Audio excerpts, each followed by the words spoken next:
Hello అండి, అందరికీ నమస్కారం. శ్రావణి వంటిల్లుకి స్వాగతం. ఇవాల్టి వీడియోలో చికెన్ గ్రేవీ కర్రీ, దీంతో పాటు బిర్యానీ కాంబినేషన్ అదిరిపోతుంది. ఈరోజు వీడియోలో ఈ రెండు రెసిపీస్ నేను మీకు చేసి చూపిస్తాను. చాలా టేస్టీగా ఉంటుంది.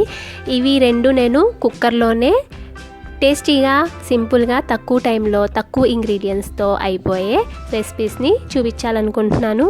మరి ఆలస్యం చేయకుండా ఈ రెండు రెసిపీస్ని చూసేయండి. ఫస్ట్ చికెన్ కర్రీ ప్రిపరేషన్ చూద్దామండి. చికెన్ ఇక్కడ నేను కేజీ చికెన్ని తీసుకున్నాను. వీటిని శుభ్రంగా కడిగేసుకొని ఇందులోకి కొంచెం ఉప్పు, అలాగే కొంచెం కారం, ఇందులోనే 1 టీ స్పూన్ పసుపు కూడా వేసుకొని వీటన్నిటిని బాగా కలుపుకొని మూత పెట్టేసుకొని గంట సేపు నాననిచ్చుకోవాలి. గంట సేపు మీకు కుదరకపోతే అరగంట అయినా కంపల్సరీగా నానబెట్టుకోండి. ఇప్పుడు ఇందులోకి మిక్సీ జార్ తీసుకొని ఒక అరచిప్ప కొబ్బరిని చిన్న చిన్న ముక్కలుగా కట్ చేసుకొని వేసుకోండి. ఇందులోనే పావు గంట ముందు నానబెట్టుకున్న గసగసాలని వేసుకోండి. గసగసాలు నానబెట్టుకోవడం వల్ల త్వరగా పేస్ట్ అవుతాయి అన్నమాట. ఇప్పుడు దీన్ని గ్రైండ్ చేసుకోవాలండి. బాగా మెత్తని పేస్ట్ లాగా గ్రైండ్ చేసుకొని పక్కన పెట్టేసుకోండి. అవసరమైతే వాటర్ పోసుకొని గ్రైండ్ చేసుకోండి. ఇప్పుడు పొయ్యి వెలిగించుకొని ప్యాన్ పెట్టుకొని ఇందులోకి ఒక పావు కప్పు నూనెను వేసుకోండి. ఇందులోనే ఒక 2 పెద్ద సైజు ఉల్లిపాయలు తీసుకొని చిన్న ముక్కలుగా కట్ చేసుకొని వేసుకోండి. అలాగే 3 లేదా 4 పచ్చిమిరపకాయలు వేసుకోండి. వీటిని మంచి బ్రౌన్ కలర్ వచ్చేంత వరకు వేయించుకోవాలి. చికెన్ కూరలో ఉల్లిపాయలు ఎక్కువైతే స్వీట్నెస్ వస్తుందండి, అందుకని తక్కువే తీసుకోండి. ఉల్లిపాయలు వేగిపోయిన తర్వాత ఇందులోకి 1 టేబుల్ స్పూన్ వరకు అల్లం చిన్నులపై పేస్ట్ వేసుకొని మరొక నిమిషం వేయించుకోవాలి.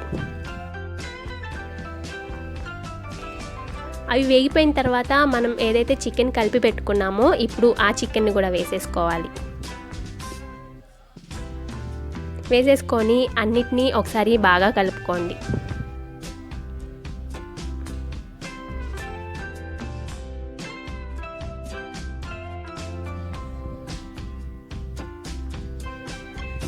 ఇలా కలుపుకున్న చికెన్ని ఒక 5 నిమిషాలు హై ఫ్లేమ్లో ఉడికించుకోవాలి.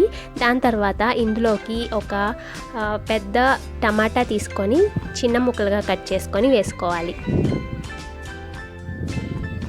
ఇది కూడా బాగా కలిపేసుకొని టమాటా వేసుకున్న తర్వాత మూత పెట్టేసుకొని ఒక 10 నిమిషాలు మీడియం ఫ్లేమ్ మీద ఉడికించుకోవాలి. మన టమాటా ముక్కలు అనేవి మెత్తబడిపోతాయండి. తర్వాత మూత తీసేసుకొని ఇప్పుడు ఇందులోకి మనం ఏదైతే కొబ్బరి పేస్ట్ వేసుకున్నామో అది కూడా వేసేసుకొని జార్ అడుగున కొంచెం మిగిలి ఉంటుంది కదా, కొంచెం వాటర్ పోసుకొని తొలిపి పోసుకోండి. ఇప్పుడు దీన్ని కూడా బాగా మిక్స్ చేసేసుకొని ఇది కుక్ అవుతున్నప్పుడు పైకి చిందుతుందండి, అందుకని మూత పెట్టేసుకొని మరొక 10 నిమిషాలు మీడియం ఫ్లేమ్ మీద కుక్ చేసుకోవాలి. మూత తీసేసుకొని ఒకసారి అన్నిటినీ బాగా కలుపుకొని ఇందులోకి కొంచెం కరివేపాకు, అలాగే శుభ్రంగా కడిగి తరిమి పెట్టుకున్న కొత్తిమీర గుప్పెడు వేసుకొని ఇందులోకి ఒక పెద్ద సైజు గ్లాస్ ఉంటుంది కదా, ఆ గ్లాస్ వాటర్ని పోసుకోండి. ఇప్పుడు ఒకసారి బాగా కలుపుకొని ఉప్పు కారం సరిచూసుకోండి. చాలకపోతే మీ రుచికి తగ్గట్టు యాడ్ చేసుకోండి. ఇప్పుడు దీన్ని కూడా బాగా కలిపేసుకొని మన ఈ వాటర్ అనేది మరగాలండి. మరిగిన తర్వాత మూత పెట్టేసుకొని 1 విజిల్ వచ్చేంత వరకు ఉడికించుకుంటే సరిపోతుంది. చికెన్ అనేది బాగా కుక్ అవుతుంది. తర్వాత 1 విజిల్ వచ్చిన తర్వాత స్టీమ్ అంతా పోయిన తర్వాత మూత తీసుకోండి. మన చికెన్ చక్కగా కుక్ అయిపోయి ఉంటుంది. ఇప్పుడు ఈ ప్యాన్ని మళ్ళీ స్టవ్ మీద పెట్టుకొని కన్సిస్టెన్సీ చూసుకోండి. మీకు కన్సిస్టెన్సీ సరిపోతే కనుక ఓకే, చాలకపోతే మరి కాసేపు మరిగించుకున్న తర్వాత ఇందులోకి 1 టేబుల్ స్పూన్ గరం మసాలా వేసుకోండి. అలాగే కొంచెం నెయ్యి వేసుకుంటే నాన్ వెజ్ ఐటమ్స్ అనేవి టేస్టీగా ఉంటాయి అన్నమాట. ఒక 5 నిమిషాలు ఉడికించుకున్న తర్వాత చివర్లో మరి కొంచెం కొత్తిమీర వేసుకొని స్టవ్ ఆఫ్ చేసేసుకొని సర్వ్ చేసుకోవడమే. చాలా ఈజీ కదండి. ఇప్పుడు మనం దీనిలోకి బిర్యానీ ఎలా ప్రిపేర్ చేసుకోవాలో చూద్దాం. బాస్మతి రైస్ని అరగంట ముందు నానబెట్టుకుంటే మనకి ఈ రైస్ అనేవి బాగా పలుకుగా వచ్చి తినడానికి టేస్టీగా ఉంటుంది. దీని తర్వాత ఇందులోకి కావాల్సింది 2 టేబుల్ స్పూన్ల మీల్ మేకర్ తీసుకున్నాను, కొంచెం జీడిపప్పు తీసుకొని అరగంట నానబెట్టేసుకోవాలండి. అలాగే కొంచెం కొత్తిమీర, కొన్ని బీన్స్, అల్లం చిన్నులపాయ పేస్ట్, ఉల్లిపాయ, పచ్చిమిరపకాయ, టమాటా వీటన్నిటిని కట్ చేసేసుకొని పెట్టేసుకున్నాను. నేను ఇక్కడ 3 గ్లాసుల రైస్ తీసుకున్నాను. 3 గ్లాసులు అంటే 3 గిద్దలు ఉంటుంది కదా, రైస్ కొలుచుకునే గిద్ద, ఆ గిద్దతో 3 గ్లాసులు తీసుకున్నాను. ప్యాన్ పెట్టేసుకొని ఒక అరకప్పు నూనె వేసుకొని అందులోకి కొంచెం జీలకర్ర అలాగే మసాలా దినుసులు వేసుకున్నాను. చెక్క, లవంగా, జాపత్రి, జాజికాయ, బిర్యానీ ఆకు ఉంటాయి కదా, అవన్నమాట.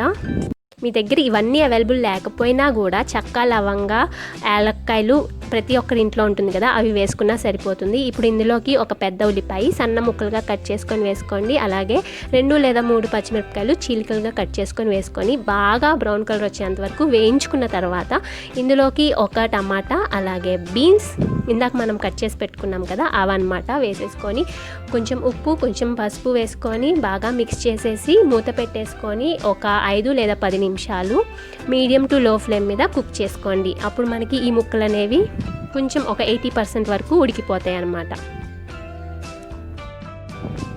ఇప్పుడు ఇందులోకి నానబెట్టుకున్న జీడిపప్పులో వాటర్ ఉంచేసి జీడిపప్పులు వేసుకోండి. అలాగే కొంచెం 1 స్పూన్ అల్లం చిన్నులపాయ పేస్ట్ వేసుకొని మరొక నిమిషం వేయించుకోవాలి. ఇప్పుడు ఇందులోకి మీల్ మేకర్లో నుంచి వాటర్ మొత్తం పిసికేసుకొని వేసుకోండి.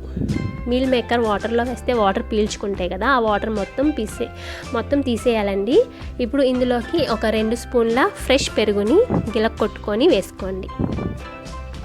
పెరుగు వేసుకున్న తర్వాత హై ఫ్లేమ్లో పెట్టి పెరుగులో నుంచి వాటర్ వస్తాయి కదా, ఆ వాటర్ అంతా ఇంకిపోయేంత వరకు కలుపుకుంటూ ఉడికించుకోవాలి.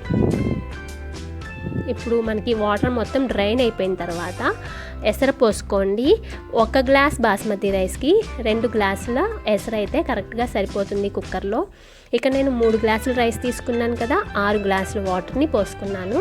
వీటన్నిటిని ఒకసారి బాగా కలిపేసుకొని ఒకసారి ఉప్పు చూసుకోండి. ఉప్పు కనుక చాలకపోతే మీ రుచికి తగ్గట్టు యాడ్ చేసుకోండి. ఇలా వాటర్ బాగా మరుగుతున్నప్పుడు బాస్మతి రైస్ని బాగా శుభ్రం చేసుకొని వేసుకోండి. ఇందులోనే 1 స్పూన్ నెయ్యి, 1 గుప్పెడు కొత్తిమీర ఆకులు, గుప్పెడు పుదీనా ఆకులు వేసుకొని మొత్తం ఒకసారి బాగా మిక్స్ చేసుకోండి. తర్వాత కుక్కర్ మూత పెట్టేసి మీడియం ఫ్లేమ్ మీద 2 విజిల్స్ వచ్చేంత వరకు కుక్ చేసుకొని పక్కకు దించేసుకోండి. ఆవిరి మొత్తం పోయిన తర్వాత మూత ఓపెన్ చేసుకోండి. అంతే, మన టేస్టీ బిర్యానీ రెడీ అయిపోయింది. కొంచెం చల్లారిన తర్వాత కలుపుకుంటే మనకి పలుకు అనేది విరగకుండా ఉంటుంది.